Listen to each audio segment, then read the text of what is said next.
चिन्तासन्तानहन्तारो यत्पादाम्बुजरेणवः स्वीयानां तान्निजाचार्यान् प्रणमामि मुहुर्मुहुः।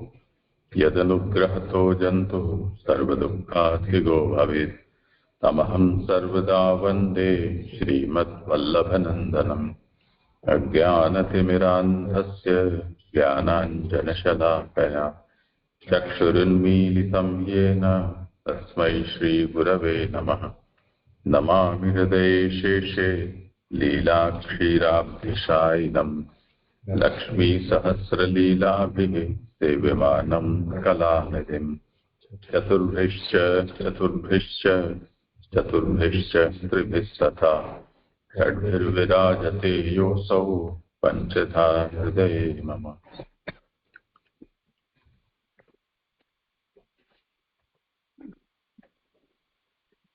अरे आरम। हाँ, दंडवत प्रणाम दीजिए। आज मेरा क्रम है। हाँ, प्रारंभ करता हूँ। श्रीमद् भागवत के सप्तदा अर्थों में प्रथम शास्त्रार्थ आनंदस्य हरे लीला, यह समग्र भागवत शास्त्र का अर्थ है। प्रथम स्कंद का अधिकार लीला के अंतर्गत हमने निरूपण देखा। अभी हम द्वितीय स्कंद पर विचार कर रहे हैं, जिसमें ज्ञान यानी साधन लीला का निरूपण है। इस द्वितीय स्कंद का अर्थ श्रवणांग है। प्रकरणों के विभाग भी श्री महाप्रभु जी ने हर स्कंद के अंतर्गत निरूपित किए हैं, जिसमें से प्रथम स्कंद के हीन, मध्यम व उत्तम, इन प्रकरणों पर हमने विचार कर लिया है। द्वितीय स्कंद में भी 3 प्रकरणों का समावेश है, तत्व ध्यान, हाथ प्रसाद व मनन, जिसमें से तत्व ध्यान इस प्रथम प्रकरण को प्रथम व द्वितीय अध्याय में हम देख चुके हैं। द्वितीय प्रकरण जो है हत प्रसाद यानी श्रद्धा, यह तीसरे एवं चौथे अध्याय में निरूपित है। इसका तृतीय प्रकरण मनन 5वें से 10वें अध्याय यानी इन 6 अध्यायों में निरूपित है। इसके पूर्व तृतीय अध्याय का अवलोकन हमने किया, जिसमें श्रोता का हत प्रसाद समझाया गया है। अध्याय के अभिप्राय के रूप में हमको यह बात समझ में आती है कि भगवत कथा के श्रवण करने वाले श्रोता की श्रद्धा कथा में कैसी होनी चाहिए। इस अध्याय के प्रारंभ के 9 श्लोकों में भिन्न भिन्न कामनाओं के हेतु से भिन्न भिन्न देवों की उपासना का निरूपण हमने देखा। उसमें श्री महाप्रभु जी ने यह समझाया कि अन्य देवों के भजन से तो बहिर्मुखता ही होगी, पर भक्ति की सिद्धि के लिए तो परम पुरुष भगवान कृष्ण की ही सेवा करनी चाहिए। उसके लिए 2 साधनों की बात वहां पर आई। एक तो भगवत भक्तों का संग और दूसरा भगवान में अनुराग। और इन दोनों की सिद्धि के लिए भगवत कथा में अनुराग रूप साधन का निर्देश किया, जिससे कथा कहने वाले भगवत भक्त का संग भी प्राप्त हो जाएगा और साथ ही कथा श्रवण से भगवत रति भी पनप सकेगी। इसके पश्चात भगवत कथा से विमुख जनों की आयु, देह, इंद्रिय, प्राण, अंतःकरण आदि की विफलता का प्रतिपादन हमने देखा। इसी अभिप्राय से भगवत भक्ति की प्राधान्यता और श्रोता में कैसी श्रद्धा होनी चाहिए, यह निरूपण हमने तीसरे अध्याय में देखा। अब चतुर्थ अध्याय में वक्ता का हत प्रसाद यानी श्रद्धा का निरूपण हम देखेंगे। अध्याय 4, पेज नंबर 107। अध्याय का विषय है वक्ता का हत प्रसाद यानी श्रद्धा। राजा का षष्ठी विषयक प्रश्न और श्री सुखदेव जी का कथा आरंभ। जी यहाँ पारायण आरंभ करता हूं मैं।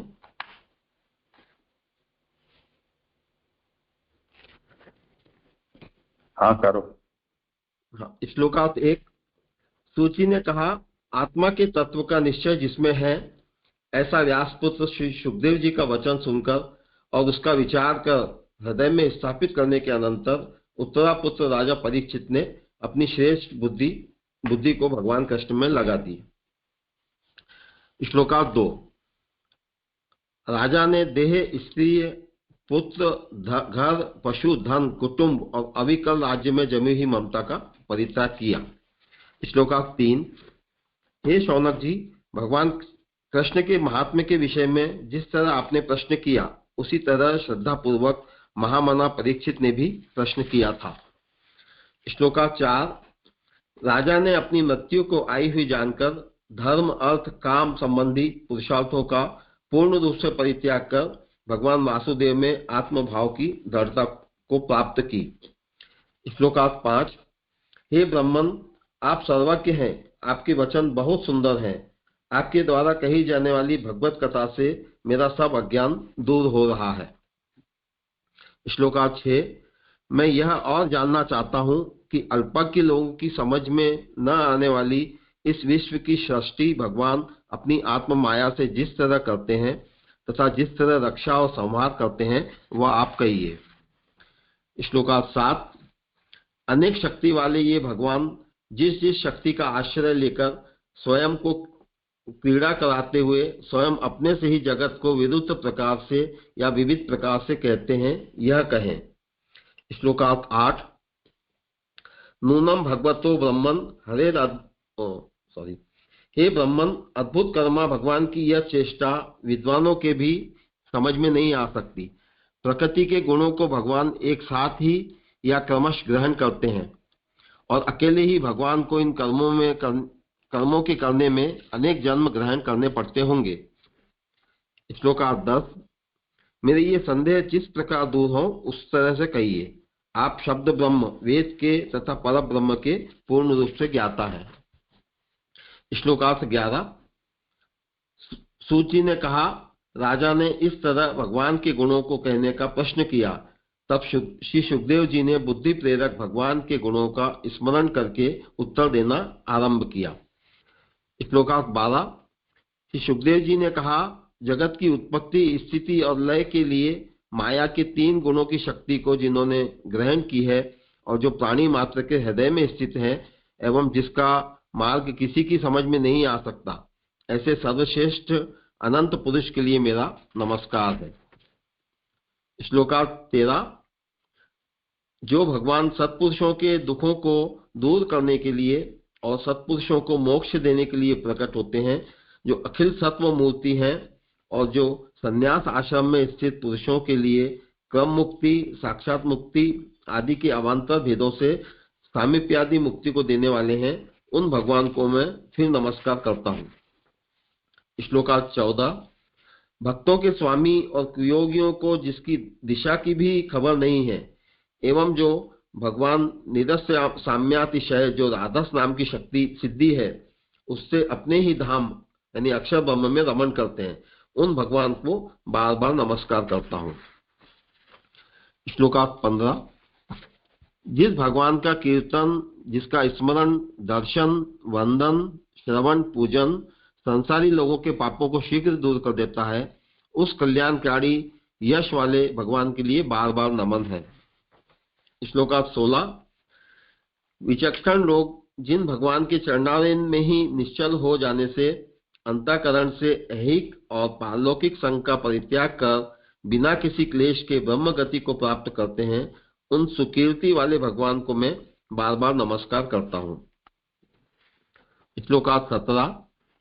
तपस्वी, दानी, यश का कार्य करने वाले, मन को वश में रखने वाले, मंत्र की उपासना करने वाले, सदाचारी आदि जो कर्म करने वाले हैं, वे भी जब तक अपने कर्म का अर्पण भगवान के चरणारविंद में नहीं करते तब तक उन्हें सत्फल नहीं मिलता। अतः उन सुभद्र श्रवाक सत्कीर्ति वाले भगवान को मैं बारंबार नमन करता हूँ। श्लोकार्थ 19। वह यह भगवान आत्मनिष्ठ पुरुषों का सर्वेश्वर, वेदमय, धर्ममय और तपोमय है। निष्कपट ब्रह्मा। एक छूट गया, किरात पूर्णांत्र। हाँ सॉरी जी, 18वां छूट गया था। श्लोकार्थ 18। किरात, हूण, आंध्र, पुलिंद, पुलकस, आभीर, कंक, यवन, खस आदि अंत्यज जाति के तथा अन्य भी पापी भगवदाश्रित भक्तों के आश्रय से शुद्ध हो जाते हैं, ऐसे समर्थ भगवान को मैं नमस्कार करता हूँ। श्लोकार्थ 19। वह यह भगवान आत्मनिष्ठ पुरुषों का सर्वेश्वर, वेदमय, धर्ममय और तपोमय है। निष्कपट ब्रह्मा, शिव आदि से जिनका स्वरूप अभी तक विचारणीय ही है, वे भगवान मेरे ऊपर कृपा करें, ऐसी प्रार्थना है। श्लोकार्थ 20। लक्ष्मीपति, यज्ञपति, प्रजाओं के पति, बुद्धियों के पति, लोकपति और पृथ्वी के पति तथा जो अंधक, वृष्णि, सात्वत, यादवों के पति एवं भगवत भक्तों के प्रति श्री कृष्ण मुझ पर कृपा करें। श्लोकार्थ 21। जिन भगवान के चरणों का समाधि में ध्यान करने मात्र से पवित्र हो गई है बुद्धि जिनकी, ऐसे ज्ञानी अपनी बुद्धि से आत्म तत्व का दर्शन करते हैं और फिर अपनी रुचि के अनुसार भगवान का वर्णन करते हैं। वे मोक्ष देने वाले भगवान मेरे ऊपर प्रसन्न हो। श्लोकार्थ 22। जिस भगवान ने सर्वथा प्रथम ब्रह्मा के हृदय में पूर्व की सत्य स्मृति को प्रेरित की, जिससे स्वरूपभूत वेदात्मक वाणी ब्रह्मा के मुख से प्रकट हुई, उन उपनिषदों के आदि गुरु भगवान मेरे ऊपर प्रसन्न हो। श्लोकार्थ 23। जो भगवान पंच महाभूतों से अनेक प्रकार के पुरों का निर्माण करके उनमें स्वयं शयन करता है और 16 रूपों को धारण कर 16 रूप रस आदि का भोग करता है, वह परम पुरुष भगवान मेरे वचनों को अलंकृत करे। श्लोकार्थ 24। उन भगवान वासुदेव को मैं नमस्कार करता हूँ जिनके मुखारविंद से निकले हुए मकरंद का ज्ञानियों ने पान किया। श्लोकार्थ 25। हे राजन, नारद जी ने यही बात ब्रह्मा जी से पूछी थी। ब्रह्मा जी ने नारद जी को यह भागवत कही थी। इस भागवत को भगवान ने ब्रह्मा जी से कही थी। यहाँ जे पारायण पूर्ण हुआ। इसका भागवतार्थ लूं जे? हाँ, तो लेना ही पड़ेगा ना। हाँ, भागवतार्थ अध्याय 4 से 6 तक का है। इस तरह तीसरे अध्याय में शौनक जी के उत्साह का निरूपण करके चतुर्थ अध्याय में राजा परीक्षित के उत्साह का निरूपण करते हैं। तो हमने ये तीसरे अध्याय में 13वें श्लोक से 25वें श्लोक तक देखा था, शौनक जी के उत्साह का निरूपण, और वो बात कह रहे हैं यहाँ पर। तो अब आगे की जो ये अध्याय है चौथा, इसमें परीक्षित के उत्साह का निरूपण करते हैं। भजनार्थ समुत्साहो ममता नाश पूर्वक त्यक्त्योऽपि विषयो अंतस्थो ज्ञानदेव निवर्तते तत्याग पूर्वक प्रश्न कृत्सोत्साह बोधक नम्नेनेव निर्धारम सामान्येन शुको जगो। श्लोक 25 और 26। श्री सुखदेव जी ने राजा परीक्षित का भजन के लिए उत्साह बढ़ाया। उसके पहले उसकी ममता के नाश का निरूपण किया। ममता का नाश सामान्य रूप से श्रद्धा का प्रतिपादन करने वाला होता है। यहाँ ये अभी जो आगे जो अध्याय आएगा शुरू होगा, उसके तो पहले 2 श्लोकों में ये ममता नाश की बात आ रही है। वो बात यहाँ पर महाप्रभु जी समझा रहे हैं। यदि किसी को यह शंका हो कि राजा ने जब प्रायोप्रवेश किया तो राज्य आदि में तो उसकी ममता तो पहले ही हट चुकी थी, तो फिर अब ममता के त्याग के विषय में कहना व्यर्थ है। उस पर कहते हैं कि विषयों का त्याग कर भी दिया जाए, किंतु अंतस्थ जो विषय होता है उसकी निवृत्ति ज्ञान से ही होती है। मतलब ऊपरी तरह से भले ही ममता का त्याग कर दें, पर हृदय में हृदय से यदि वो ममता का त्याग नहीं हुआ तो उसकी कुंठा रह जाएगी। तो वो हृदय से जो ममता है उसकी निवृत्ति ज्ञान से होती है। ये बात यहाँ पे समझा रहे हैं। ज्ञान ही संपूर्ण रूप से ममता को दूर कर सकता है। अतः राजा ने ममता त्याग पूर्वक अपने उत्साह के विषय में प्रश्न किया। श्री सुखदेव जी का उत्साह भगवान को किए नमन और प्रार्थना से ही सिद्ध होता है। श्लोक 27 एवं 28। एवं उत्साह संसिद्धि। यहाँ तक ही इसका है ऐसा मुझे लगता है। फिर भी आपने अगर विषय को देखा हो तो अलग बात है। हाँ जी, मुझे ऐसा लग रहा है थोड़ा है इसमें चौथे अध्याय का। एवं उत्साह संसिद्धि विश्वासार्थम कथावचः एतद् ज्ञानम भागवत श्रवणादेव नान्यथा इति नारद संदेहो ब्रह्म वाक्यम तथोच्यता विमर्शो अपि ततः सिद्धेत उत्पत्त्या सा त्रिधा मता। अब 2 कारिकाओं से पूर्व प्रकरण का उपसंहार करते हैं। सुखदेव जी के द्वारा किए गए नमन तथा प्रार्थना से सभी में उत्साह की सिद्धि हुई है। श्री सुखदेव जी ने स्वतः प्रमेय के कथन को छोड़कर विश्वास के लिए ब्रह्मा और नारद जी के संवाद को कहा।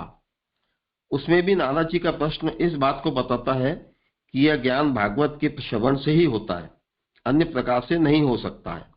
इसलिए सर्वज्ञ नारद जी ने प्रश्न किया और ब्रह्मा जी ने भी उत्तर दिया।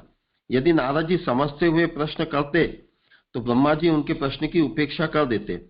इस तरह नारद जी और ब्रह्मा जी के वचन और अनुवचन से ही विमर्श की सिद्धि होती है।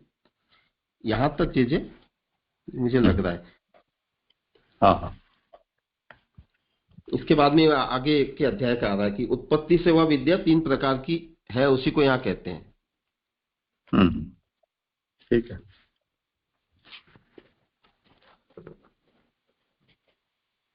अब अध्याय 4 की कारिका। इसमें पुरुषोत्तम सहस्त्र नाम के नाम देखे हो आपने?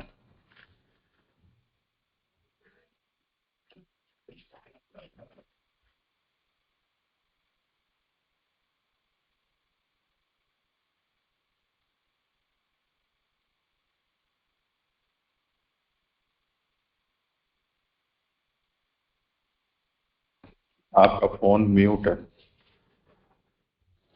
हाँ जी जी।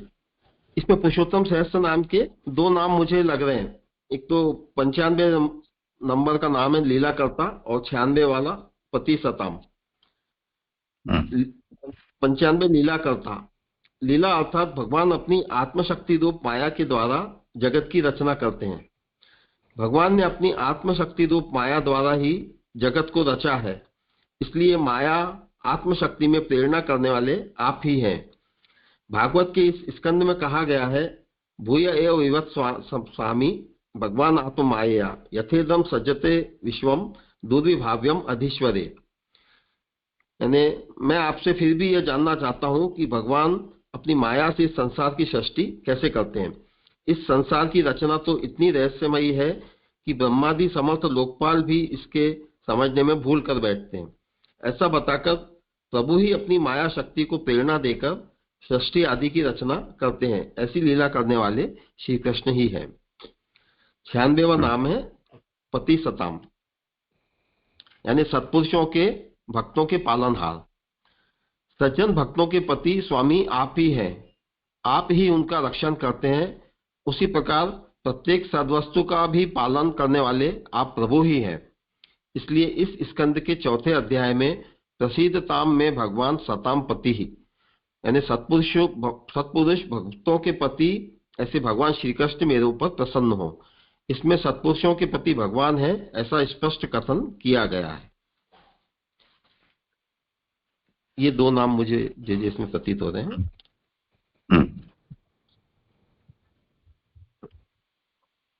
अब अध्याय 4 की सुबोधनी जी प्रारंभ करता हूं। अध्याय 4 द्वितीय साधन, वक्ता का प्रसाद यानी श्रद्धा, राजा का षष्ठी विषयक प्रश्न और सुखदेव जी का कथा आरंभ। कारिका 1, साधनम द्विविधम प्रोक्तम क्रियाकर्तृ विभेदतः पूर्वाध्याय क्रियांगानि वर्णितानि द्विरूपतः। कारिका 2, प्रश्ने अपि उत्तर शेषत्वात् क्रियायाश्च निरूपणात् स्वरूपतो ज्ञानतस्य कार्य सिद्धिर्यथो द्विधा। 7 श्लोक 3, साधनम श्रोत्रवक्षोश्च विमर्शाधिक्रिया यतः तदुच्यते मुख्य यो हि प्रश्नत्व आद्य ससाधनः।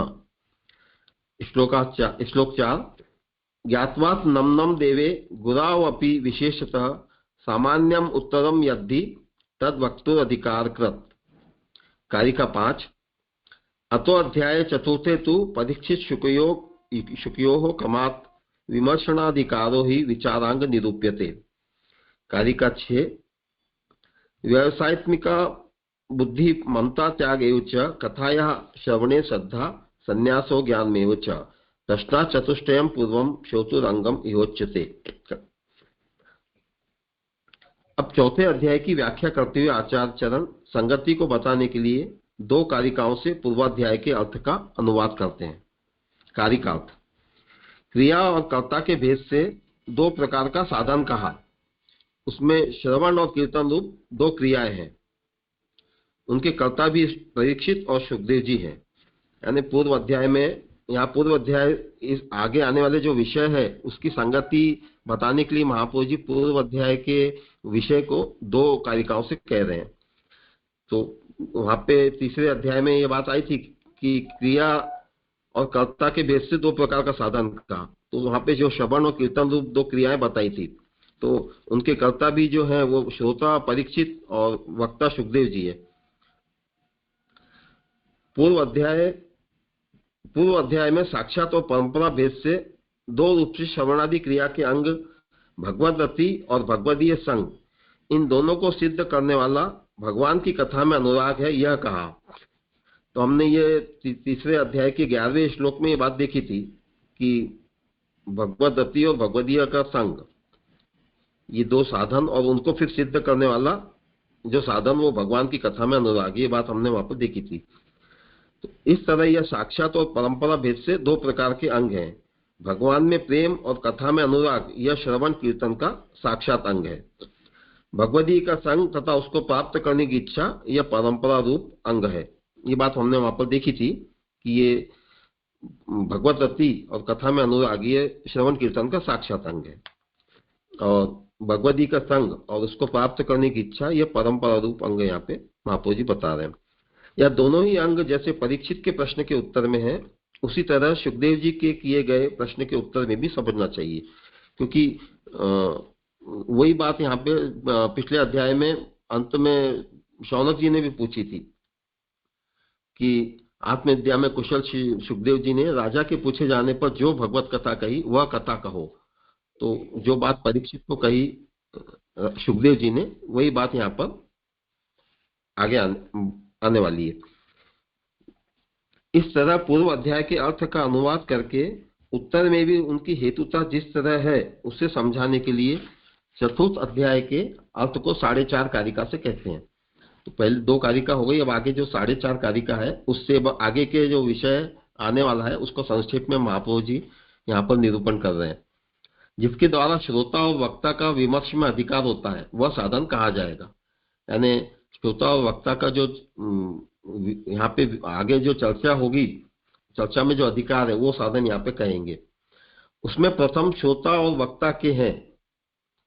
यहाँ पे कुछ ये वाक्य पूरा समझ में नहीं आया, उसमें ऐसा लग रहा है कि उसमें जो प्रथम साधन है वो श्रोता और वक्ता के हैं।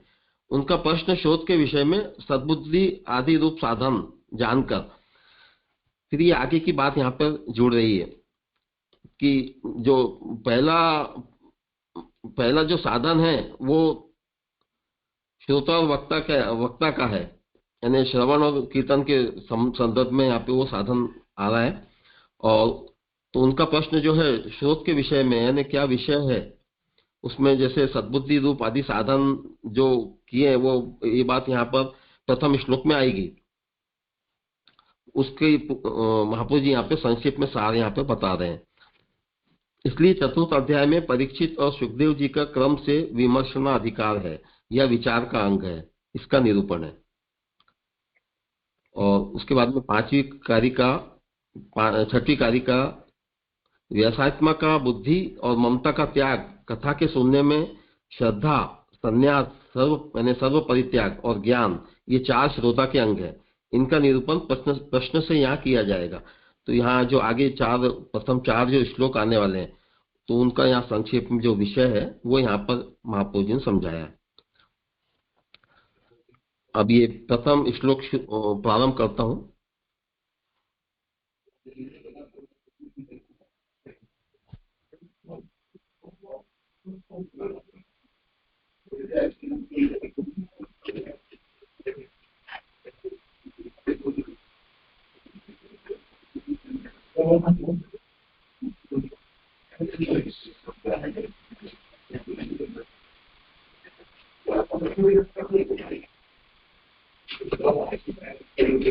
आपका फोन म्यूट है, हो गया है, आपने किया है?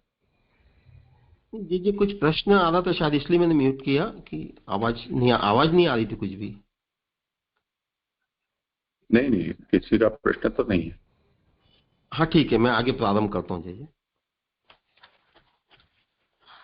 आभासात प्रथम श्लोक का है इस तरह पूर्व तृतीय अध्याय के अंत में शौनक ने राजा और सुखदेव जी से संबंध रखने वाली कथा को कहने के लिए प्रश्न किया था।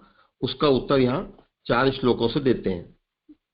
तो तृतीय अध्याय के अंत में 25वें श्लोक में हमने देखा था कि हे सूत, तुम भक्तों में प्रधान हो और हमारे मन के अनुकूल बोलते हो, अतः भगवत चरित्र को कहो। आत्मविद्या में कुशल सुखदेव जी ने राजा के पूछे जाने पर जो भगवत कथा कही वह कथा कहो, तो उसका उत्तर अब यहाँ पे आगे 4 श्लोक से दे रहे हैं।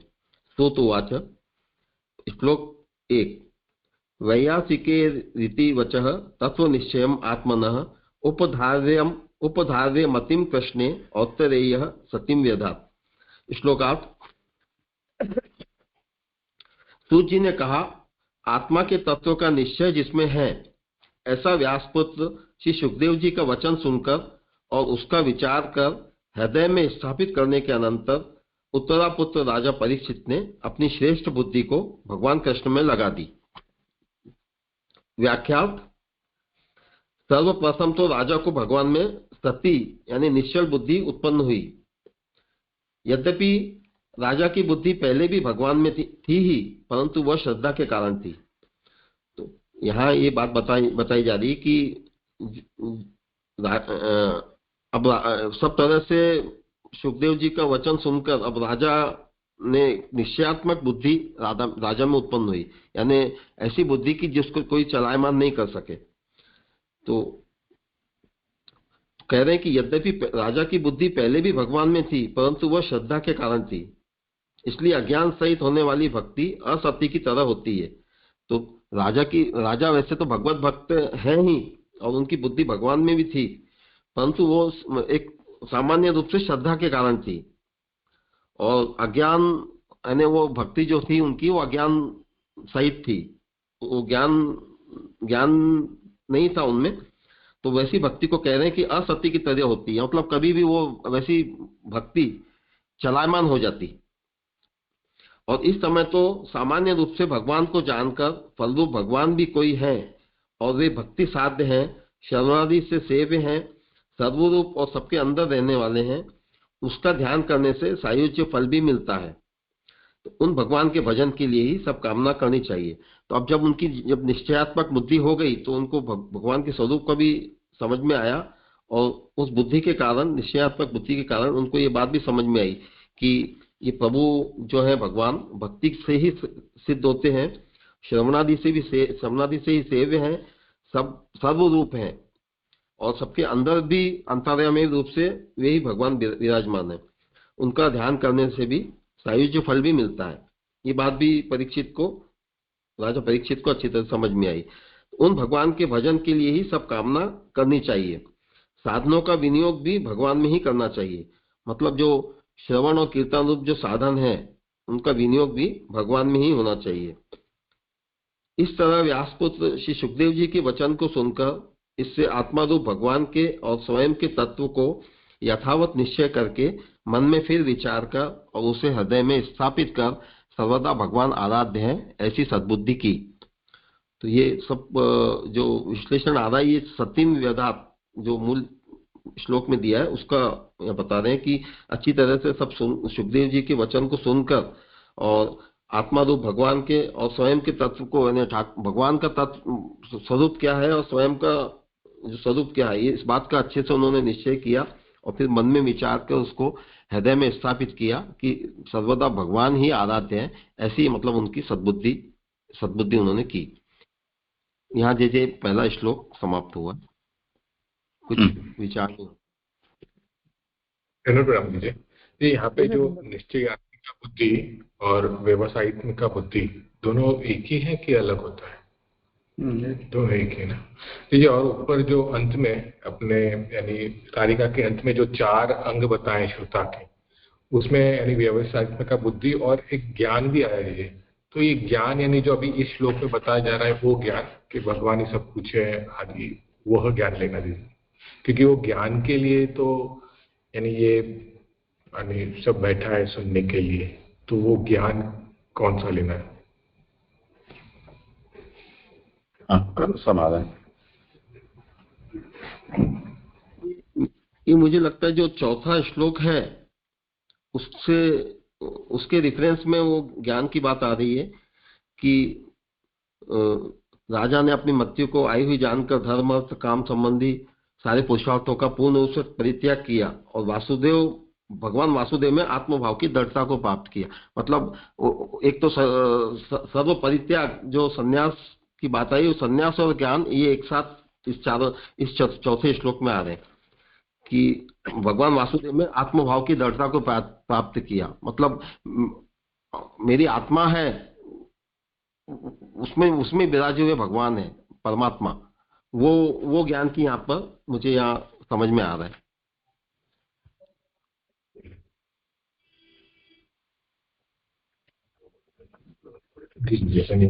यही जो ज्ञान है, और इसी भी श्लोक में वही आ रहा है, भगवान के बारे में ही बता रहा है, तो उसी ज्ञान की बात हो रही है।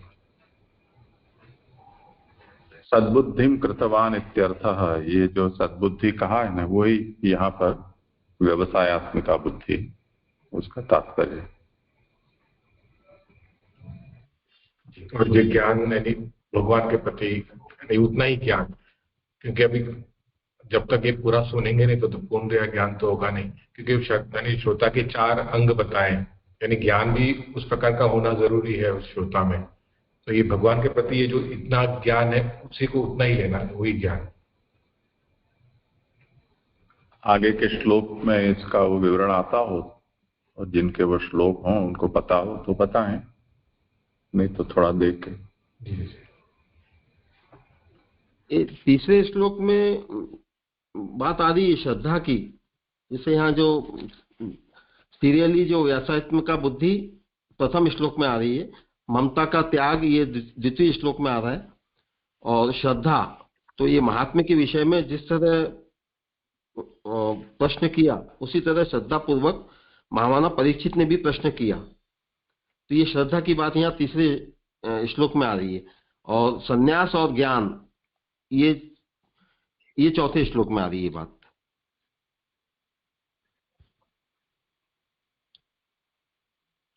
देख लेंगे। सुनील भाई को कुछ कहना है? हाँ जी जी जी, नंदन प्रणाम जी। जी यहाँ पे ऐसा आया कि सेकंड लाइन पे, यद्यपि बुद्धि पहले भी भगवान में थी परंतु वह श्रद्धा के कारण थी, इसलिए अज्ञान सहित होने वाली भक्ति असती की तरह ही होती है। अभी राजा की बुद्धि पहले से भगवान में थी वो तो बताया, लेकिन उसका जो कंटिन्यूएशन में आया कि इसलिए अज्ञान सहित होने वाली भक्ति असती की तरह होती है, ये सेंटेंस क्यों ज्वाइन वो समझ नहीं आया। प्रणाम जी। करो सवाल। हाँ, ये भागवता प्रकरण में महाप्रभु जी ने इसका स्पष्टीकरण किया है। मुझे ऐसा लग रहा है कि जैसे वहां बताया कि सामान्य रूप से जो श्रद्धा होती है वो ममता का नाश नहीं कर सकती। तो एक हम देखते हैं कि एक श्रद्धा तो थोड़ा सा किसी का कुछ महात्म्य देखा और हमको पनप जाती है, थोड़ा सा कुछ उत्कर्ष देखा और मन में श्रद्धा पनप जाती है, पर वो श्रद्धा मतलब एक ठोस श्रद्धा नहीं कहेंगे उसको, मतलब ऐसे लंबे समय तक नहीं, चलायमान श्रद्धा हो गई वो। उस संदर्भ में यहाँ मुझे लग रहा है कि ये जो कहा है कि सती निश्चल बुद्धि उत्पन्न हुई, तो वो सती बुद्धि नहीं है। मतलब जो उसमें अज्ञान रहेगा ना, जब तक ज्ञान नहीं होगा और भक्ति करेंगे तभी वो भक्ति मतलब टिक पाएगी। अज्ञान रहेगा और वो भक्ति फिर कब चलायमान हो जाए उसका कुछ कह नहीं सकते। वो बात यहाँ पे मुझे समझ में आ रही है।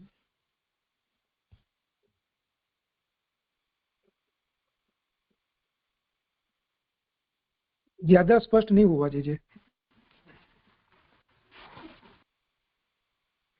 जी मैं प्रयत्न करूँ।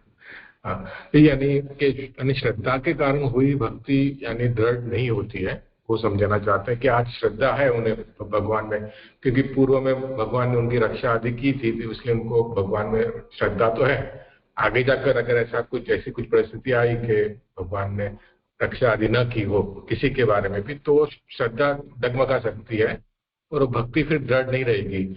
लेकिन ज्ञान सहित जो भक्ति होती है, यानी कि सब कुछ प्रभु ही यानी अच्छा बुरा जो भी करने वाले हैं प्रभु ही करने वाले हैं, इस प्रकार से अगर पूर्णतया पूरी ज्ञान सहित अगर भक्ति होगी तो वो सत्य यानी दृढ़ रहेगी। अन्यथा श्रद्धा से हुई भक्ति तो फिर वही समझा रहे कि असत्य के जैसी होती है, कल जगमगा जाए। जी समझ में आया तेंदुलकर।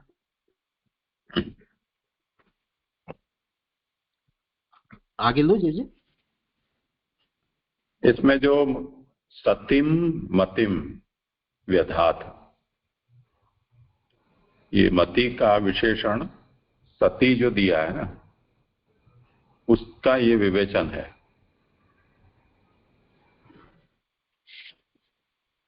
तो आचार्य चरण ने इसकी उठान इस तरह से की है कि यद्यपि पूर्वम भगवती मति ही स्थितैव, पहले उनकी मति भगवान में तो थी,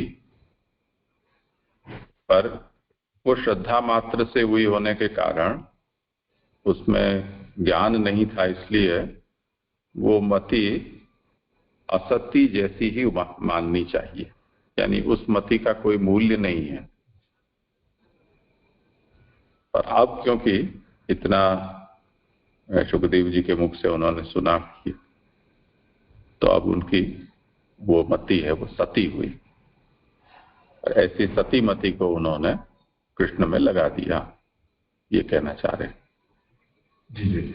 इसलिए सामान्य तो भगवंतम ज्ञात्वा अस्ति, इदानीम अब भगवान का सामान्यतया ज्ञान प्राप्त कर, और उनके अंदर ऐसी मति हो रही है कि ऐसा कोई भगवान है कि जो फल रूप है और भक्ति से साध्य है, और श्रवण कीर्तन आदि के द्वारा वो सेव्य भी है, सर्वरूप भी है, सर्वांतर भी है। तो अब ये उसमें थोड़ी मति है, उसमें एक तरह का इम्प्रोवाइजेशन है, प्रकर्ष हुआ है।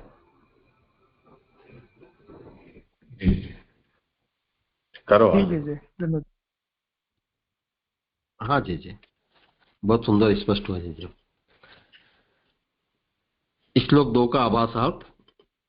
पहले सामान्य रूप से घर का त्याग भी किया था, परंतु ममता के विद्यमान रहने से वह नहीं छोड़े हुए के समान होता है। अब सुखदेव जी के वचन से वास्तविक रूप से घर को छोड़ा, इसे कहते हैं। तो पहले जब प्रायो प्रवेश लेके बैठे थे तब घर तो छोड़ ही दिया था, लेकिन उस घर में उनकी ममता बसी हुई थी, तो वो भले ऐसे छोड़ दिया, लेकिन ममता जब तक उसमें है तब तक वो छोड़े हुए नहीं छोड़े के एक जैसे ही है। तो अब सुखदेव जी के वचन से वास्तविक रूप से अपने इतना सब सुखदेव जी से सुना उन्होंने, और प्रभु के स्वरूप का, स्वयं के स्वरूप का उनको ज्ञान हो गया, तो अब वास्तविक रूप से ये घर को छोड़ा। तो ये बात को यहाँ पर दूसरे श्लोक में बता रहे हैं। आत्मजाया सुतागार पशु द्रविण बंधुषु राज्ये च अविकले नित्यम निरूढ़ाम ममताम जहो। श्लोकार्थ।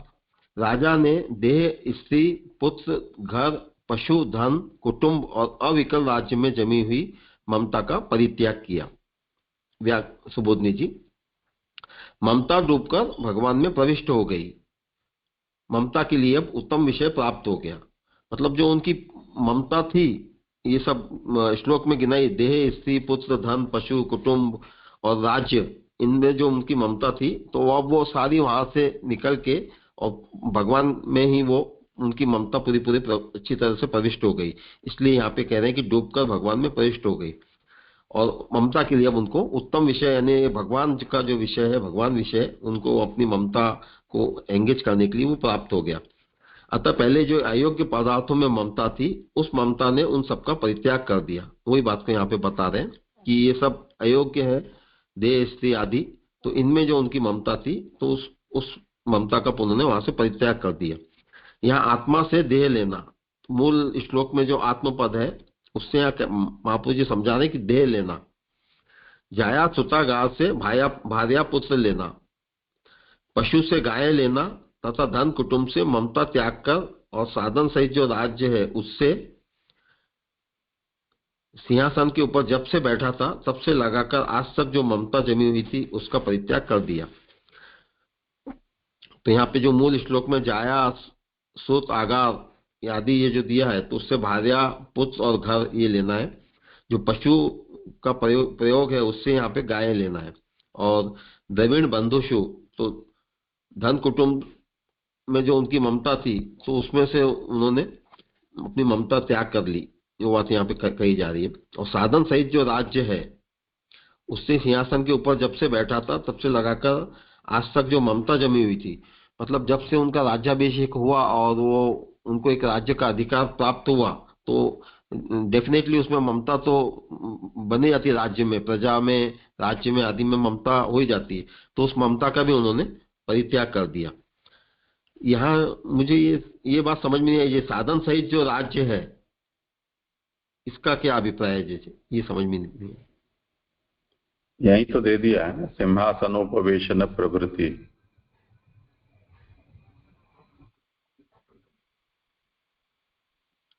हाँ हाँ ठीक है, वही मतलब आगे की बात को कोरिलेट करने के लिए साधन सहित जो राज्य। हाँ जी समझ में आया। यहाँ पे दूसरा श्लोक संपूर्ण हुआ और मेरा क्रम यहाँ तक ही था। जी श्लोकार्थ में इसी संबंध में, राज्य के संबंध में, अविकल राज्य में, तो उसी का अर्थ है ये अविकल राज्य। अविकल का मतलब क्या? श्लोकार्थ में आ रहे हैं कि कुटुंब और अविकल राज्य में हुई ममता का परित्याग किया। तो अविकल राज्य में, तो वही अविकल का मतलब क्या, यही जो बता रहे हैं?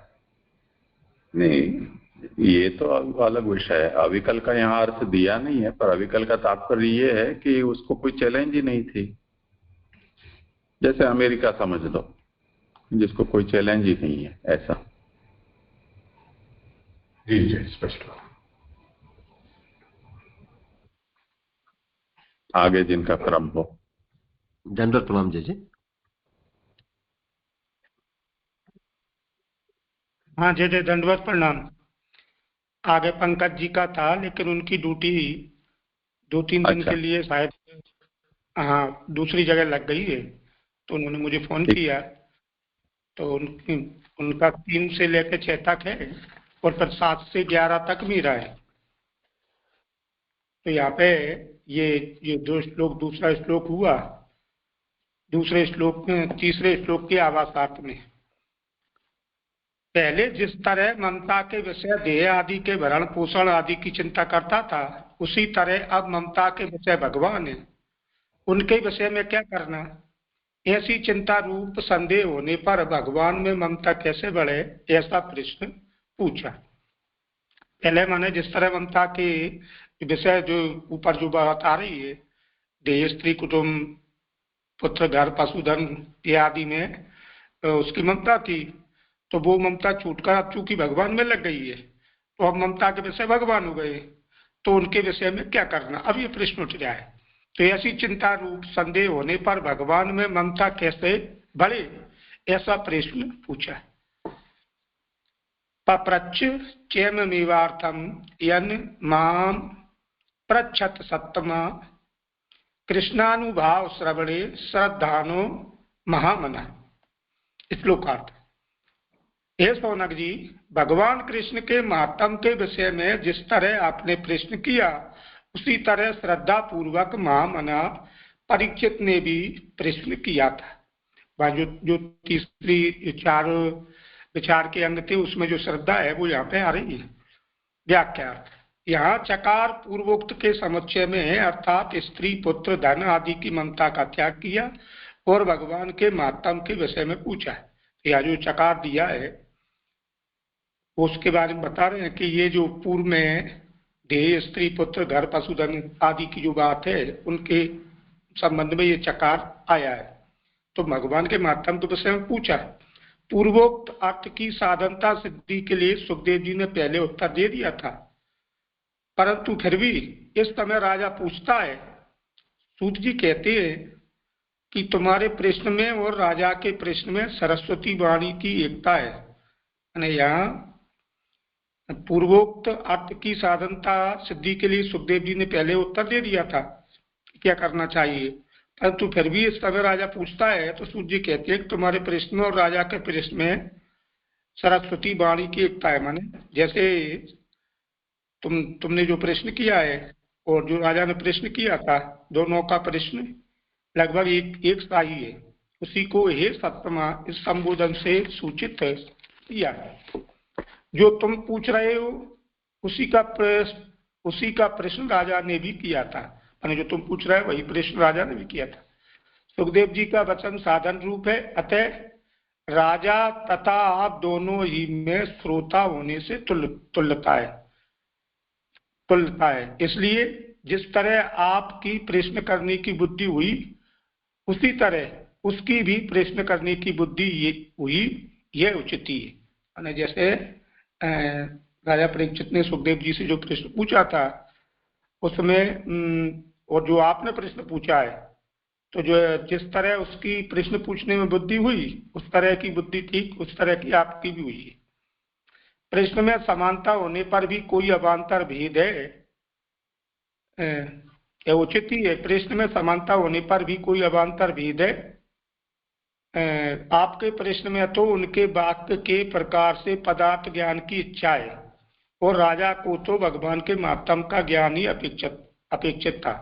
तो यहाँ पे सूत जी कह रहे हैं कि आपके प्रश्न में तो पदार्थ के ज्ञान की इच्छा है और राजा को तो भगवान के महात्म का ज्ञान ही अपेक्षित था। राजा को तो भगवान के महात्म का ज्ञान अपेक्षित था। उसी को कृष्णानुभाव श्रवणे श्रद्धाना इससे बताया, यानी या जो कृष्णानुभाव श्रवणे श्रद्धानु महामना क्या आया है उसके बारे में कह रहे हैं। भगवान के महात्म को सुनने से उसमें दो बातें हो गई, एक तो श्रद्धा और दूसरी मन की विपुलता। यानी भगवान के महात्म को सुनने से उसमें दो बातें हुई, एक तो श्रद्धा हुई और दूसरी मन की विपुलता। श्रद्धा होने से तो भगवान के महात्म को ग्रहण किया और मन की विपुलता से अतृप्ति रही। माने श्रद्धा होने से भगवान के महात्म को ग्रहण किया और मन की विपुलता से अतृप्ति रही, माने मन उनका अतृप्त रहा, माने मन में संतुष्टि नहीं हुई। किनको? राजा परीक्षित को। या जो सूत जी कह रहे हैं वो माने दोनों का जो प्रश्न किए उनमें बात बता रहे हैं। यहाँ पे ये तीसरा हुआ जैसा समझ में आया। कुछ हो विचार तो जी, यहाँ पे ये जो कहा कि आपके प्रश्न में और राजा परीक्षित के प्रश्न में समानता है, यानी सरस्वती का उन्होंने बताया एकता है। जो राजा परीक्षित जी ने प्रश्न पूछा वही आपने भी पूछा है। लेकिन जी ये कौन सा जो पूर्व में पूछे गए प्रश्न, क्योंकि पहले पूर्व के अध्याय में ये 13वें श्लोक से लेकर अगर हम देखें तो शौनक जी ये कह रहे हैं कि परीक्षित राजा ने जो पूछा होगा वो हमको आप कहिए। तो फिर ये समानता कैसे हुई इनके, क्योंकि आगे जाके हम देखें तो सब प्रश्न सृष्टि के संबंध में है कि कैसे हुई। तो ये पूर्व के अध्याय में कहाँ पूछा उन्होंने शौनक जी ने? ये तो ललित जी नहीं, करो आप समाधान ललित जी, बताया तो था अभी। आपका फोन म्यूट है। हाँ जी ये 11वें श्लोक से जो प्रश्न किए शौनक जी ने, तो वही बात आ रही जो परीक्षित जी ने पूछे थे।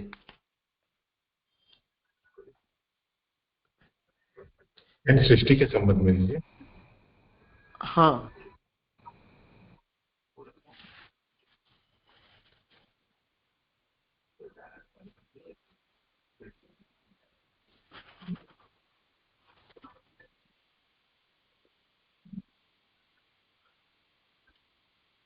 ये आप बताते हैं। आप अध्याय के अंत की बात है ना।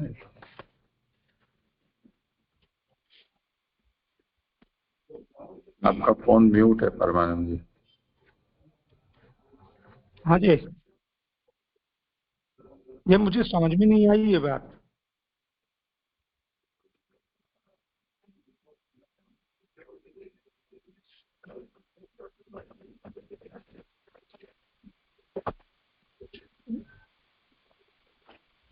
पिछले अध्याय में 13वें श्लोक से शौनक बोल रहे हैं जी। उसको देखो। हाँ जी, वहाँ पे तो यानी वही कथा का महात्म्य के संबंध पढ़ो जी। यानी 13वें से यानी भरतवंश में श्रेष्ठ राजा परीक्षित ने सुखदेव जी से कहे हुए को सुनकर फिर व्यास पुत्र विद्वान ऋषि से और क्या पूछा, यानी शौनक जी ये पूछ रहे कि उन्होंने क्या पूछा फिर। 14 कि हे विद्वान सुत, सुनने की इच्छा वाले हमारे लिए यह आप कहिए। यह बात निश्चित है कि सत्पुरुषों की सभा में जो भी कथा होगी वह भगवान से संबंध रखने वाली ही होगी। जी। हाँ, श्लोक 15 वह पांडव वंश में उत्पन्न महारथी परीक्षित भगवत भक्त था और जो बचपन में ही बाल खेल में ही कृष्ण लीला का अभिनय करता था। श्लोक 16 व्यास नंदन भगवान सुखदेव जी भी भगवान में तत्पर थे। सज्जनों के समागम में भगवान के उदार गुणों का ही वर्णन होता है। श्लोक 17 मनुष्य की आयु को इतने की जरूरत बस ये दो ही है ना, 13 और 14 में जो बात आई। एतच्छुश्रूताम विद्वन सूतनोर्हसि भाषितुम कथा हरिकथोदर्का तथाम स्युः सदसि ध्रुवम।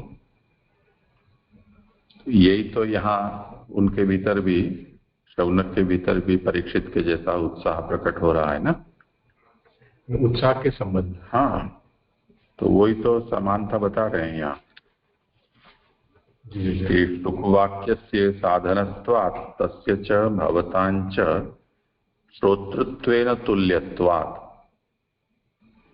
यथा भवतां तथा तस्यापि पृष्ठे बुद्धिरुत्पन्ना युक्ता इत्यर्थः।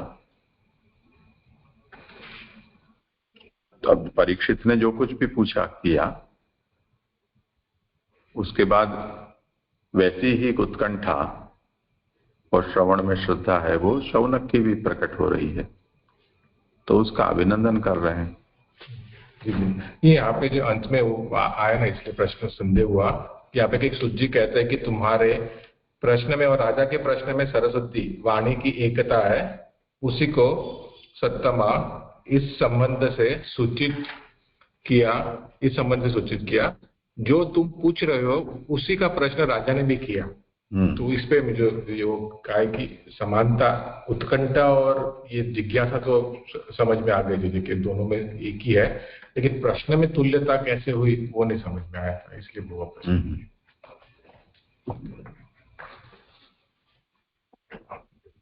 जी प्रणाम जी। लेकिन जी इसमें आगे जो बात आ रही है ना कि भाई प्रश्न में समानता होने पर भी कोई अवान्तर भेद है, कि आपके प्रश्न में तो उनके वाक्य के प्रकार से पदार्थ ज्ञान की इच्छा है और राजा को तो भगवान के महात्म्य का ज्ञान ही अपेक्षित था।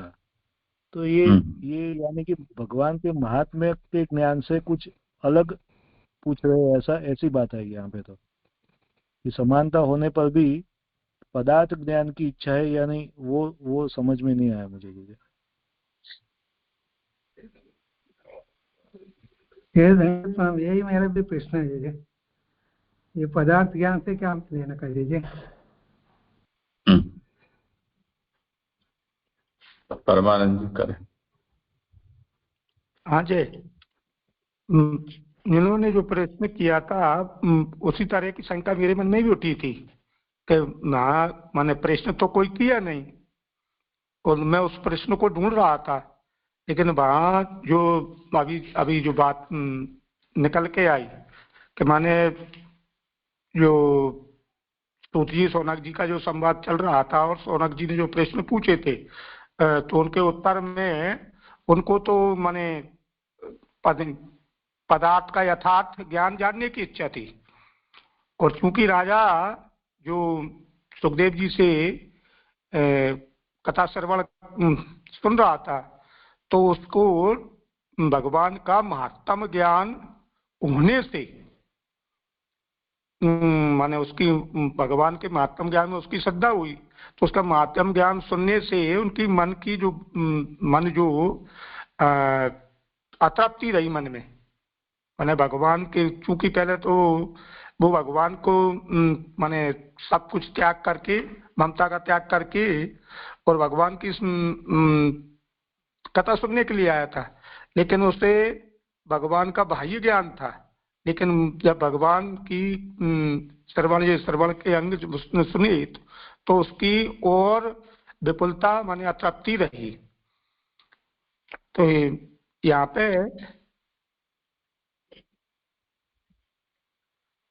हाँ जी, मुझे पूरा उत्तर ये लग नहीं रहा मेरी संगति, आप ही बताएं जी।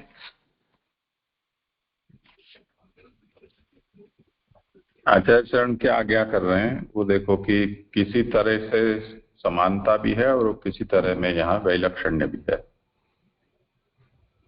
तो परम अवान्तर भेद कश्चिद अस्ति, तुम्हारे अंदर भी इस प्रकार की बुद्धि उत्पन्न हुई, वो तो है, परंतु कुछ अवान्तर भेद है। भवतांतु तद वाक्य प्रकारेण पदार्थ ज्ञानेच्छा।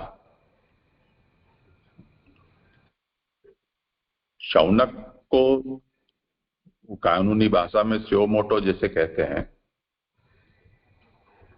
उस तरह से कोई प्रश्न थोड़ी हुए थे कृष्ण कथा विषय या कृष्ण विषय।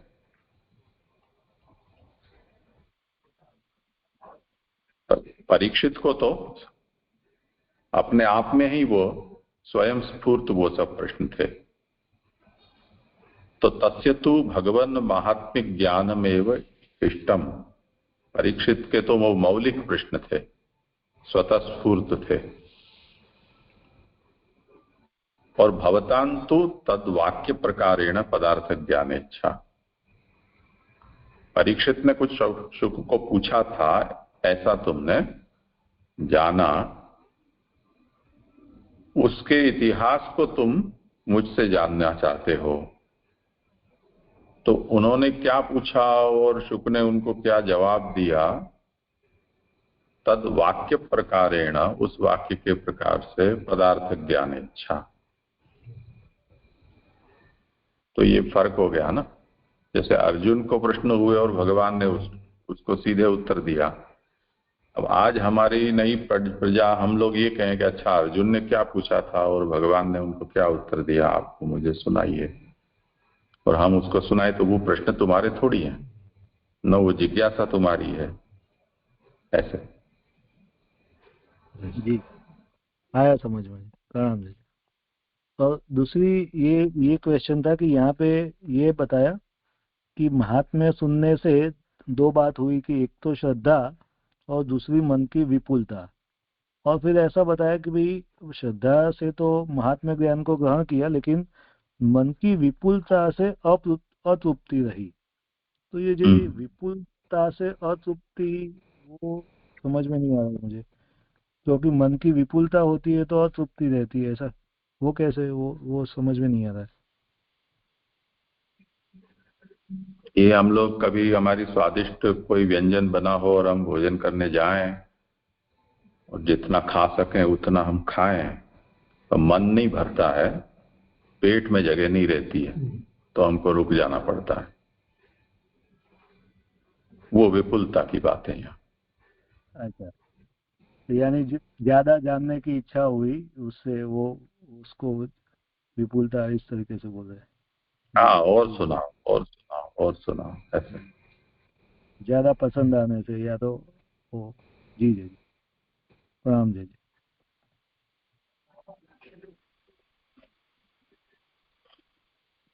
हाँ जी, आगे करूं। अब चौथे श्लोक की इस उत्थानिका, तो यहाँ मन की विफलता से जो राजा को अतृप्ति रही, उसके बाद अब जो काम बाकी बचा था उसे उस राजा ने किया। ये कहते संस्थाम विज्ञा संन्यास्य कर्म त्रैवर्गिकम ध्यायत वासुदेवे भगवती आत्मभावम दृढ़म गता। राजा ने अपनी मृत्यु को आई हुई जानकर धर्म अर्थ काम संबंधी पुरुषार्थों का पूर्ण रूप से परित्याग कर भगवान वासुदेव में आत्मभाव की दृढ़ता को प्राप्त की। आत्मभाव की दृढ़ता। व्याख्या सातवें दिन मेरी मृत्यु है, यह जानकर धर्म अर्थ काम के उपयोगी कर्म तथा उनके साधनों का भी परित्याग करके मोक्ष देने वाले भगवान वासुदेव ने अंतःकरण के शनि को दृढ़ बनाकर पूछा। माने जब राजा को ये पता है कि सातवें दिन मेरी मृत्यु है, तो ऐसा जानकर उसने धर्म अर्थ काम जो पुरुषार्थ आदि है उनके कर्म उनके साधनों का भी त्याग करके और मोक्ष देने वाले भगवान वासुदेव ने अंतःकरण के शनि को दृढ़ बनाकर माने उसके अंतःकरण माने भगवान में प्रीति पूर्वक दृढ़ बनाकर पूछा, आत्मा की या स्वरूप की आगे क्या स्थिति होगी या आत्म तत्व क्या है, यह प्रश्न किया।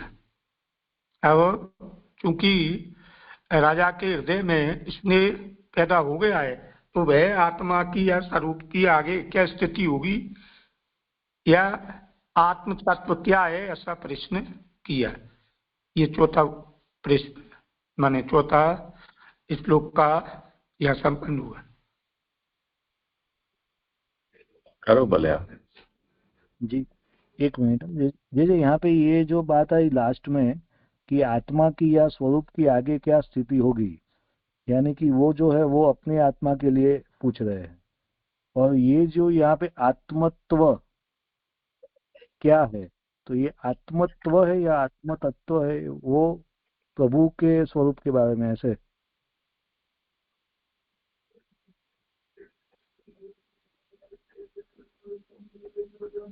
यहाँ पे आत्मत्व लिखा है हिंदी में जी। हाँ, तो आत्मा की या स्वरूप की माने आत्मा के स्वरूप की मैं मतलब है समझ जाऊँ, आप तत्व या तो भगवान के बारे में या फिर आत्मा के स्वरूप के बारे में, जैसा मुझे समझ में नहीं आ रही है। ये आगे जो आएगा तब खुलासा होगा। मूल में है आत्मभावम दृढ़ंगतः, वासुदेवे भगवती आत्मभावम दृढ़ंगतः। वासुदेव व्यू जो है वो मोक्ष देता है, इसलिए यहाँ भगवान का नाम वासुदेव दिया है। अर्थ किया है कि मोक्षदातरी भगवती वासुदेवे। तो वासुदेव ऐसे भगवान के भीतर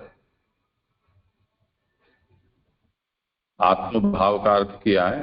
आत्मा यहाँ है अंतःकरण, उसका मतलब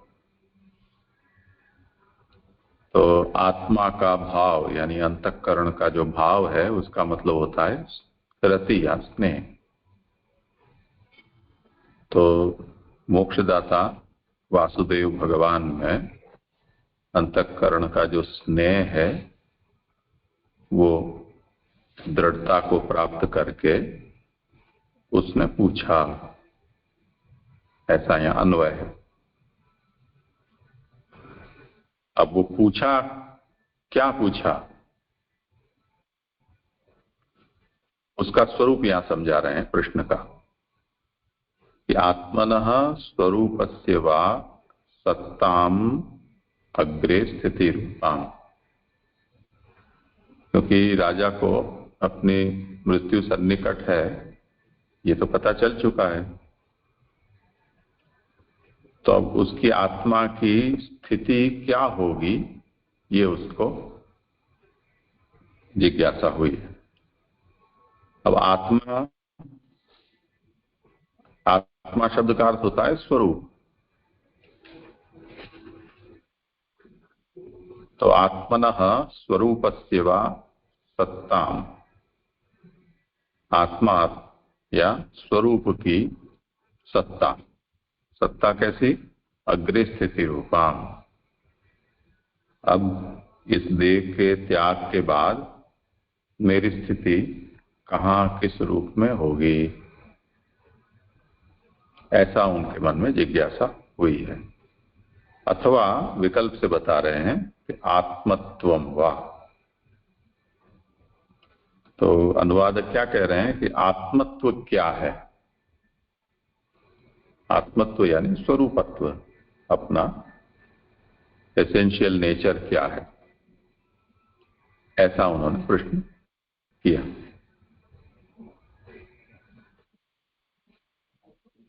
जी जी जी जी, आया समझ में। प्रणाम जी। हाँ जी, मैंने उसने जो पूछा वो आत्मत्वम क्या है, ये प्रश्न उसका है। आत्मा का मैंने मेरा क्या होगा आत्म स्वरूप का। तो आगे इस तरह प्रश्नों के साधनों को कहकर प्रश्न करने के पूर्व सुखदेव जी का अभिनंदन करता है। राजुवाच समीचीनम बचो ब्रह्मन् सर्वज्ञस्य तवानग तमो विशीर्यते मह्यम हरे कथयता कथम। श्लोकार्थ। हे ब्रह्मन, आप सर्वज्ञ हैं, आपके वचन बहुत सुंदर हैं, आपके द्वारा कही जाने वाली भगवत कथा से मेरा सब अज्ञान दूर हो रहा है। व्याख्या। आप सर्वज्ञ हैं, अतः आपके वचनों का अर्थ तो समझ में नहीं आता है, तथापि आपके वचन बहुत सुंदर लगते हैं। माने राजा कह रहा है कि आप तो सर्वज्ञ हैं, अतः आपके वचनों का अर्थ माने जो गूढ़ भाव है वो समझ में नहीं आता, तथापि आपके वचन बहुत सुंदर लगते हैं। ब्रह्मन, यह संबोधन वक्ता में दोषों के अभाव को सूचित करता है। माने जो ब्रह्मन जो शब्द आया है, माने वक्ता में कोई अभाव, माने दोषों का दोष नहीं है, माने दोषों का अभाव है।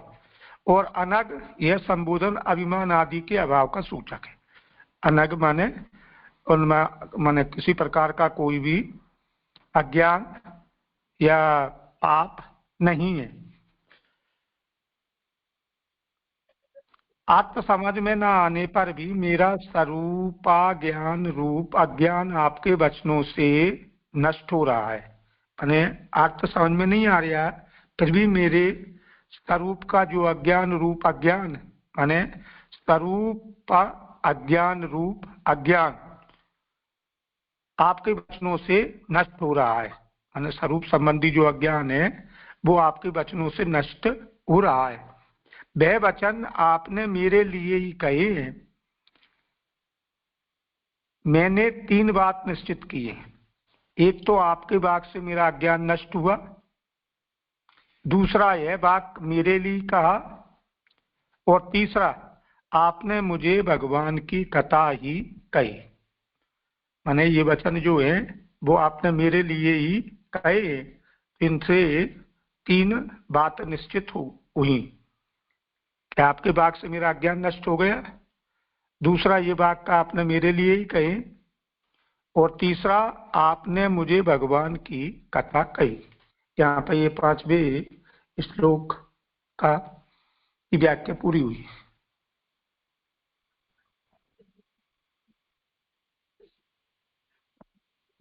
ये दंडित प्रणाम जी, ये 3 बातें बता रहे हैं। एक तो आपके वाक्य से मेरा अज्ञान नष्ट हुआ, दूसरा वाक्य मेरे लिए कहा, और तीसरा आपने मुझे भगवान की कथा ही कही। और आगे पहले वचन में आ रहा वचनों का अर्थ तो समझ में नहीं आया, तो नीचे बता रहे हैं कि समझ में आया, ऊपर बताया कि नहीं आया पहली पंक्ति में। इसको कैसे लेंगे जी?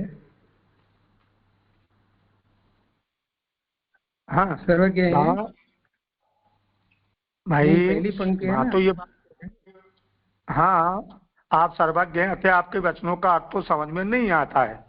माने उन्होंने जो कहा है, माने उन वचनों का अर्थ तो समझ में नहीं आया, ये बात कह रहे हैं।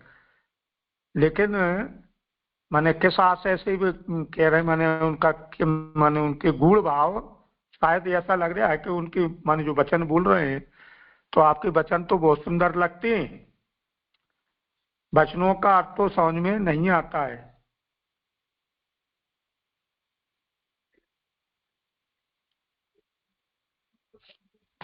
पर पहले जैसे बताया कि समझ में नहीं आता है, और नीचे बताया कि ये समझ में आ रहा है। ये थोड़ी पंक्ति में समझ में नहीं आ रही है। अज्ञान नष्ट हुआ, वाक्य मेरे लिए कहें, भगवान की कथा ही कही है।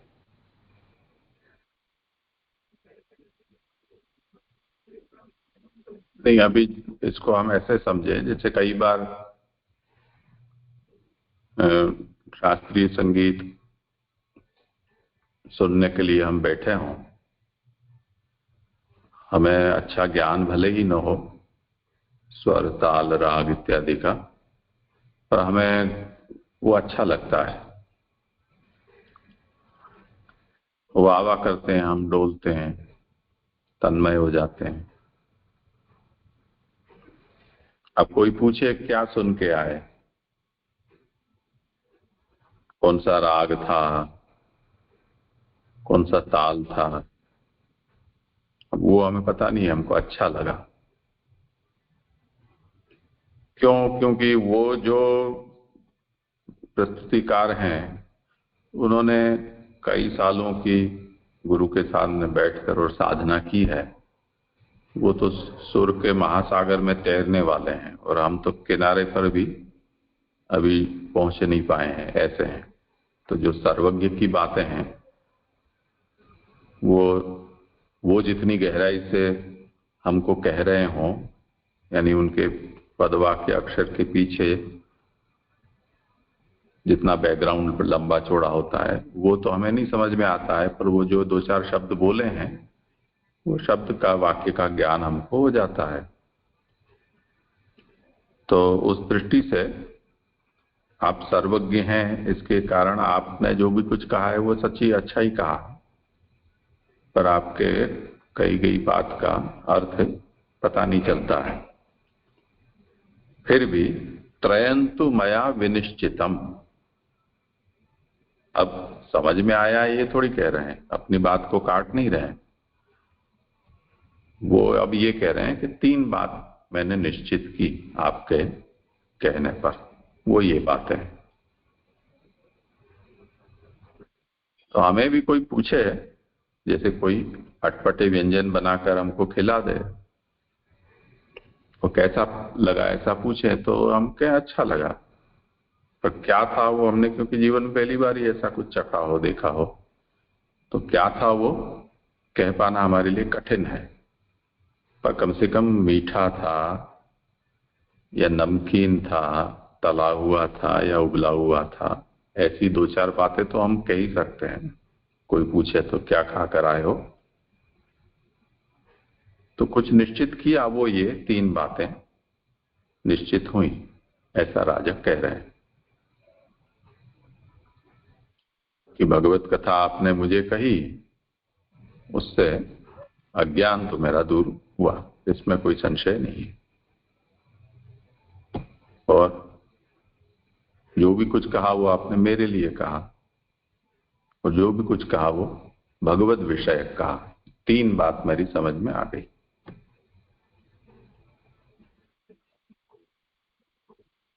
हाँ जी, ये स्पष्ट हो गया है।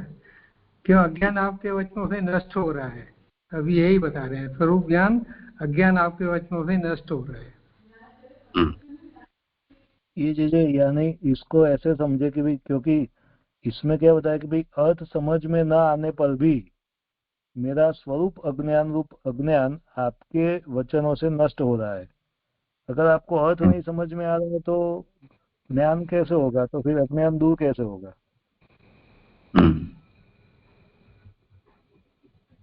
तो इसको कैसे ले फिर? वो कुछ कुछ समझ में ये आ जो रहा है। अज्ञान जो है वो तमस का अनुवाद है। मह्यम तमो विशीर्यते, मेरा तमस दूर हो गया। तो किससे कि आपने जो मुझे कहा, त्वद्वाक्ये न मम अज्ञानम नष्टम, आपके वाक्य से मेरा अज्ञान नष्ट हुआ।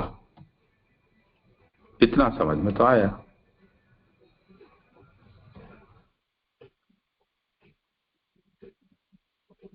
अच्छा, यानी जो आपसे जो बताया कि भाई थोड़ा बहुत भी समझ में आया तो उससे भी अज्ञान नष्ट हो रहा है, ऐसा?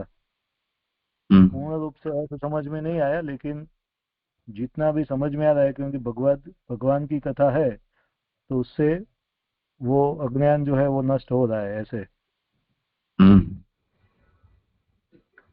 जब इस सुबोधिनी से भी हम समझ सके ना कि यानी अगर सुबोधिनी जी नहीं होती, भागवत तो विराजी रहा है, उसके श्लोकार्थ तो है, वो पढ़ने से भी थोड़ा तो ज्ञान तो होता ही है, लेकिन अगर महाप्रभु जी ये सुबोधिनी जी प्रकट न करते तो हमको तो पीछे जो आपने समझा कि गुण ज्ञान जो सर्वज्ञ होते हैं वो ज्ञान तो कभी प्रकट ही नहीं होता। महाप्रभु जी ने जो की है, यानी उस ज्ञान की बात हो रही है यहाँ पे कि वो सर्वज्ञ है, उनके पीछे हेतु क्या है वो ज्ञान नहीं, लेकिन वाक्यार्थ से उनको तो उतना ज्ञान हो गया, ऐसे समझ सके। वो आगे के वाक्य वचन से जुड़ा हुआ है, आगे जो आ रही है ना बात। अगर ये कहें कि सब कुछ समझ में आ गया तो फिर पूछ क्यों रहे हो? तो पूछ भी रहे हैं क्योंकि कुछ आया ना समझ में, कुछ नहीं भी आया, तो जो नहीं आया तो अब पूछ रहे हैं, आगे आएगा पूछ रहे। और यहाँ पे ये जो बात आएगी मेरा स्वरूप अज्ञान रूप अज्ञान, तो यानी उनके खुद के स्वरूप में जो अज्ञान था वो अज्ञान नष्ट हुआ ऐसे समझना। जो आपने बताया कि भाई तमस जो है, तम जो है वो दूर हो रहा है, ऐसे उससे ऐसे लेना है उसको।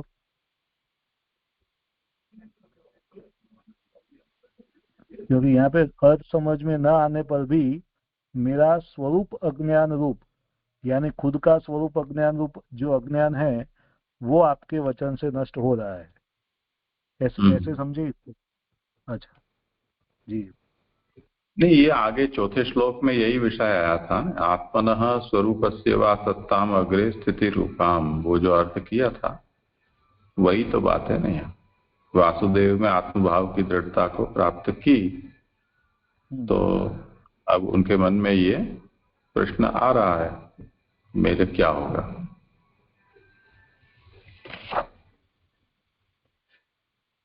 जी, और जितना भी समझ में आया उससे वो जो स्वरूप का अज्ञान था वो दूर हुआ ऐसे आपके वचनों से। जी जी जी।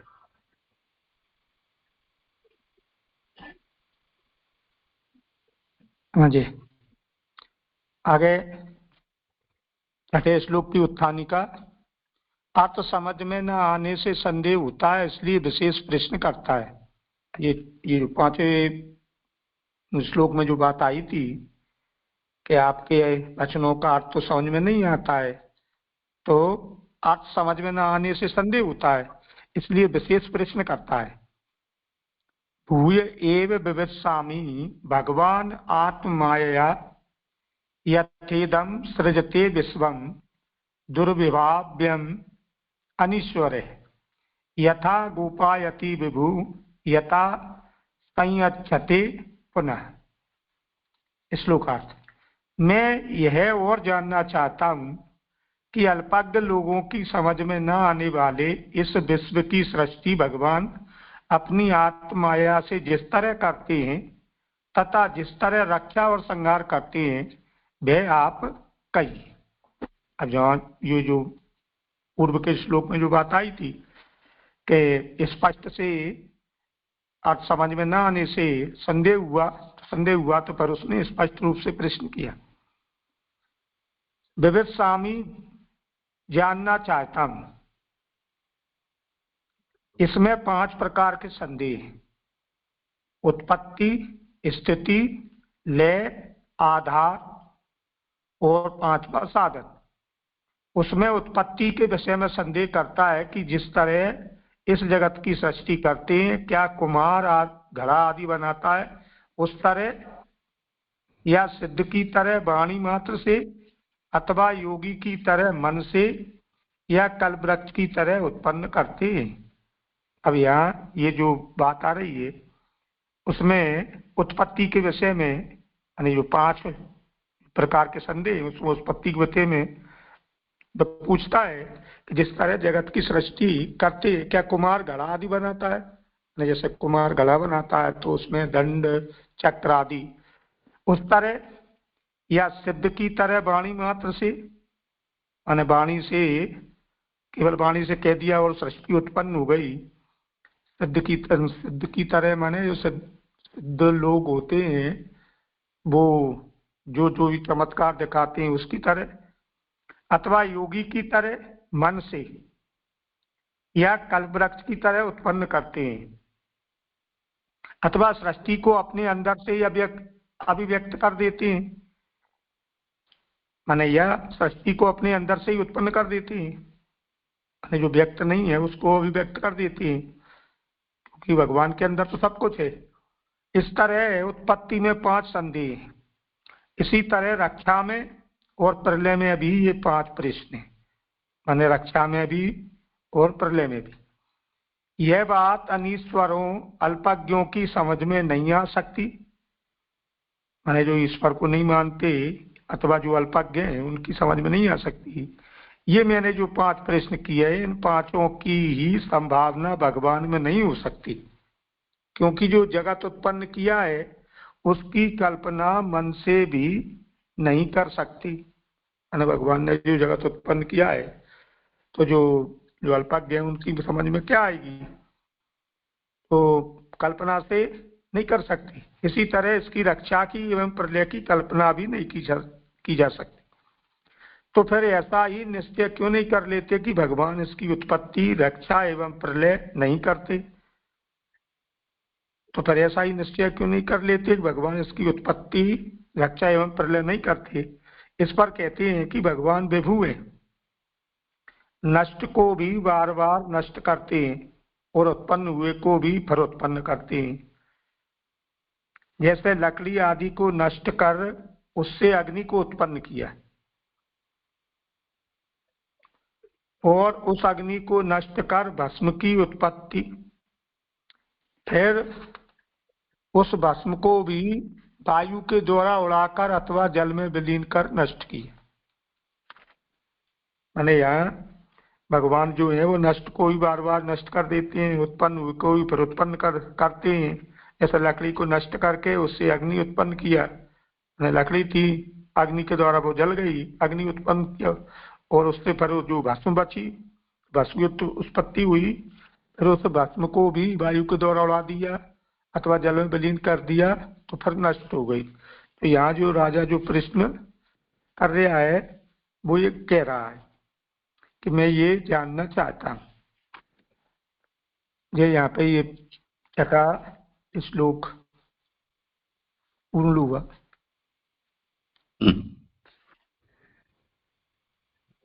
करो बोले।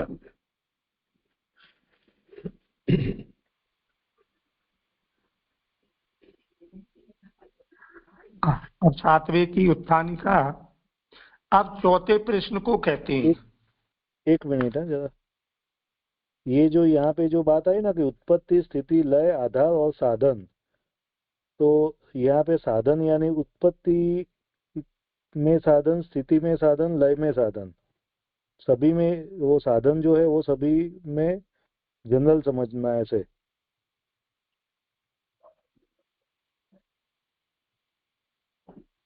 और पीछे कहाँ पे भी वो आधार और साधन की फिर बात नहीं की, यानी उसके लिए कोई प्रश्न नहीं किया है, ऐसे समझना।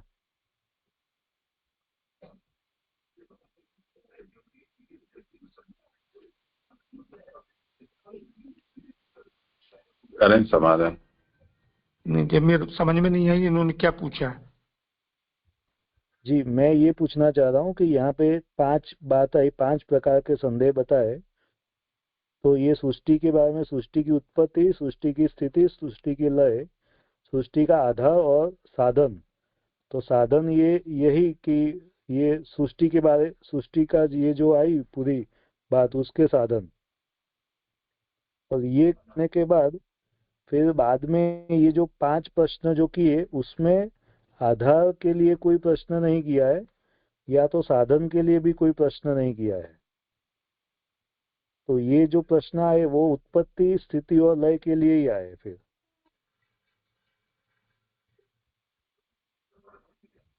हाँ, लग तो ऐसा ही रहा है कि उत्पत्ति, स्थिति और लय, क्योंकि आखिरी में लय की बात आ रही है, क्योंकि भगवान जैसे लकड़ी को उत्पन्न करते हैं तो उसको नष्ट करके उसको भस्म को भी नष्ट किया। तो अंत में माने उत्पत्ति, स्थिति, लय, ये 3 की बात आ रही है यहाँ पे। मुझे भी ऐसा लग रहा है जी जी ऐसे ही लेना है ना जी? नहीं, इसको मूल श्लोक से इसको समझना चाहिए। एक तो ये है कि पहले विश्व के बारे में ये बताया कि विश्व कैसा है। इदम विश्वम अनीश्वरैहि दुर्विभाव्यम। ये विश्व कैसा है कि हम जैसे जो अनीश्वर लोग हैं उनके लिए दुर्विभाव्य है, यानी हम जिसके बारे में सोच नहीं सकते हैं, ऐसा ये है। इस विश्व को भगवान ने बनाया है, उसमें तो कोई संशय नहीं है इनको, इसलिए आत्ममाया भगवान, तो वो भगवान ही अपनी आत्ममाया से उसको रचते हैं, ये तो समझ में आ गया। पर किस प्रकार से रचते हैं, तो ये विषय कैसा हुआ? उत्पत्ति के लिए हुआ। यथा गोपायति, यानी उसका आप जिस प्रकार से रक्षण या पालन करते हैं, तो स्थिति हुई। और संयच्छते, पुनः संयच्छते, यानी अपने में फिर से वो उसको लीन कर लेते हैं। तो विश्व की उत्पत्ति, स्थिति और लय आत्ममाया से भगवान किस तरह से करते हैं, ये मैं पूछना चाहता हूं। तो मुख्य तो 3 बात हुई। अब जिस विश्व को भगवान प्रकट करते हैं, तो प्रकट करके रखते भी तो है ना, जिसका पालन करते हैं, तो वो कौन सा आधार है जिसके ऊपर वो रखते हैं। और दूसरा है साधन, जिनके द्वारा, जिन उपायों से भगवान ये सब करते हैं, तो उसे भी यहां समझना होगा। इसके लिए ये संदेह हुआ। ये 5 विषय हो गए। जी जी जी जी अच्छा जी जी, यहाँ पे दूसरी एक ये लाइन आ रही है कि ये मैंने जो 5 प्रश्न किए, इन 5 की ही संभावना भगवान में नहीं हो सकती। तो ये समझ में, ये क्या बात हो रही है, वो इसका अर्थ समझ में नहीं आ रहा है मुझे। क्योंकि जो जगत उत्पन्न किया गया है उसकी कल्पना मन से भी नहीं कर सकते, तो इस तरह रक्षा की एवं प्रलय की कल्पना भी नहीं की जा सकती। तो क्योंकि करके कंटिन्यूएशन में आ रहा है, तो भगवान में नहीं हो सकती, वो कैसे? वो लाइन नहीं समझ में आ रही है मुझे।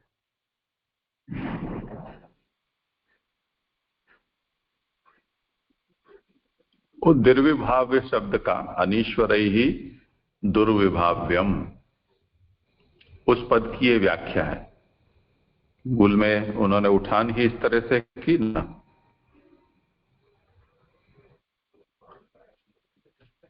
ये विश्व कैसा है कि जो अनीश्वरों से के लिए दुर्विभाव्य है, ऐसे इस विश्व को भगवान अपनी माया से जिस प्रकार से उत्पन्न करते हैं, प्रश्न तो कर लिया है, पर मैं अनीश्वर हूं इसलिए मेरे लिए ये दुर्विभाव्य है। वो खुद की अयोग्यता बता रहे हैं। अच्छा, तो यानी ऊपर की यह बात अनीश्वर और अल्पज्ञों की समझ में नहीं आ सकती। वो तो ये मैंने जो 5 प्रश्न किए हैं, इन 5 की ही संभावना भगवान में नहीं हो सकती। यानी भगवान में वो मुझे समझ में नहीं आ रहा है, ऐसे इसको लेना है। वो भगवान में तो हो सकती है, लेकिन मुझे समझ में नहीं आ रहा है ऐसे। यतः उत्पद्यमानस्य मनसापि आकलयितुम अशक्यत्वात्। जो पैदा हुआ है, या भगवान ने जो ये जगत पैदा किया है, वो ऐसा है कि जिसका मन से आकलन करना भी मेरे लिए संभव नहीं है। तो अब जो पैदा हुआ है उसी को मैं सोच नहीं पा रहा हूं, तो उसको भगवान ने कैसे बनाया होगा और कैसे पालन करते होंगे इत्यादि, वो पता नहीं। मेरा पूछना भी ठीक है या नहीं है, ऐसे। हाँ जी, ये जो लाइन है ना वो थोड़ी कुछ ठीक नहीं है, क्योंकि ये जो लिखा हुआ है ना उसमें थोड़ा गड़बड़ हो रहा है जी, कि पांचों की ही संभावना भगवान में नहीं हो सकती, ऐसा ऐसा लिखा है, तो कंफ्यूज हो गया। हाँ, तो इसने तो अपने ढंग से सोचा, उनको जो भी उत्पत्ति के मॉडल्स ज्ञात हैं तो उसकी संभावना उसने की। हो सकता है कि भगवान ने विश्व ऐसे बनाया होगा, हो सकता है भगवान ने योगी की तरह बनाया होगा, हो सकता है वैसे बनाया होगा। तो इन पांचों में से कोई भी नहीं और कोई छठा भी हो सकता है। तो मैंने तो अपने ढंग से तुक्का लड़ाने का प्रयास किया है, पर सचमुच में ऐसा ही होगा ऐसा मैं निश्चित तौर पर कह नहीं सकता हूँ।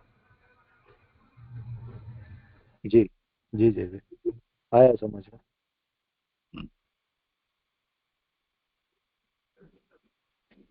आज है ना, मैं इसे ले लेकर, हाँ, यहाँ आज विराम।